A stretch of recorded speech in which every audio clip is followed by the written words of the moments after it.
Un podcast ici. Imaginez un instant que vous assistiez à la projection d'un film. Sur l'écran, le visage d'un homme apparaîtrait en gros plan, puis, grâce à un violent coup de zoom arrière, la caméra semblerait reculer à toute vitesse pour dévoiler l'ensemble du décor qui environne le personnage. Que verriez-vous? Tout d'abord, le visage d'Harry Sullivan, un septuagénaire aux cheveux blancs et au teint couperosé. Vous noteriez, ensuite, que l'homme vêtu de haillons est frileusement blotti dans une cabane faite de briques et de broc.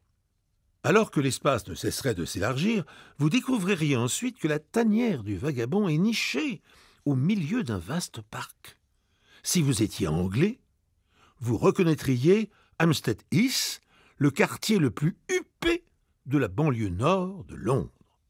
Mais ce que la caméra ne vous dévoilerait pas, c'est qu'Harry Sullivan, le sans-abri frigorifié, est le propriétaire du terrain qu'il occupe. Oui, le propriétaire. Et que ce lopin de terre en friche vaut la bagatelle de 5 millions d'euros. Cette histoire incroyable qui a défrayé la chronique outre-Manche en 2007 commence banalement. Dans les années 1960, Harry Sullivan quitte son Irlande natale pour tenter sa chance à Londres. Après avoir été vendeur de journaux, trimardeur, agent d'entretien, il renonce à occuper un emploi stable et abandonne sans regret les chambres meublées qu'il louait à la semaine. Au gré de ses errances, il se retrouve à Hampstead Heath, l'un des endroits les plus chers de la ville.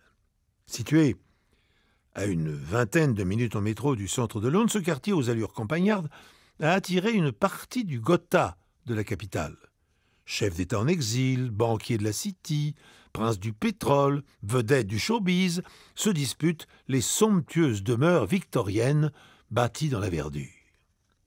À force d'arpenter le parc, Harry découvre une maisonnette en ruine, cachée dans un bosquet.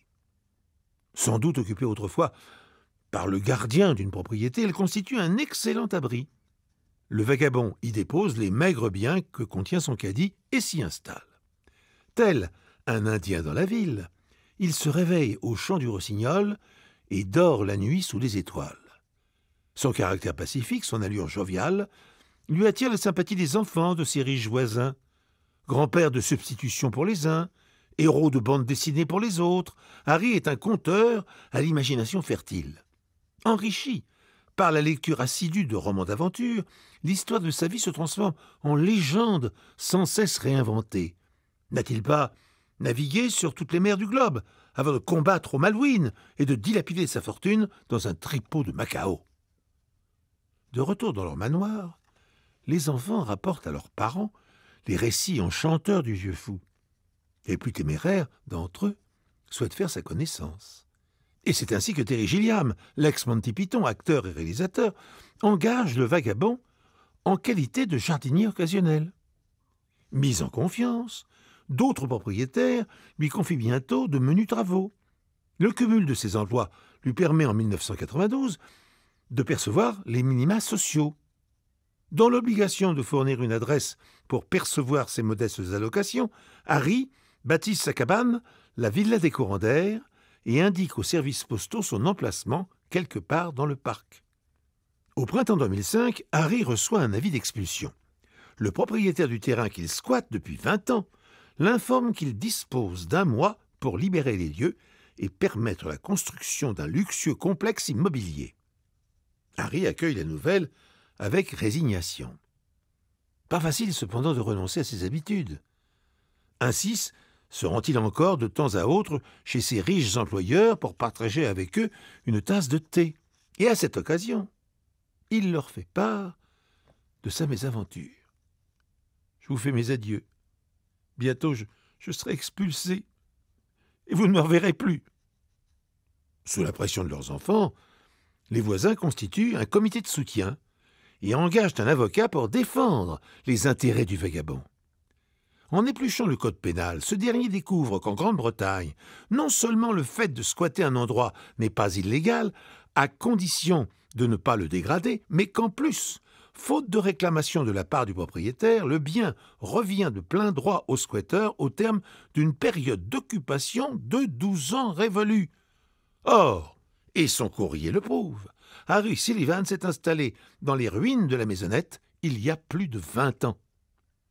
Au terme de 2 ans de procès, Harry obtient gain de cause et reçoit l'acte de propriété d'un terrain de 700 mètres carrés, dont la valeur a été estimée à 5 millions d'euros. Aux journalistes qui le pressent de questions, il répond sans ambages « Je ne vendrai jamais la villa des Courants d'Air, car l'argent n'a aucune importance pour moi. » Puis il ajoute l'air rêveur « Néanmoins, je suis fatigué de tirer des bidons d'eau depuis le village. Si je pouvais m'offrir l'eau courante, je serais le plus heureux des hommes. »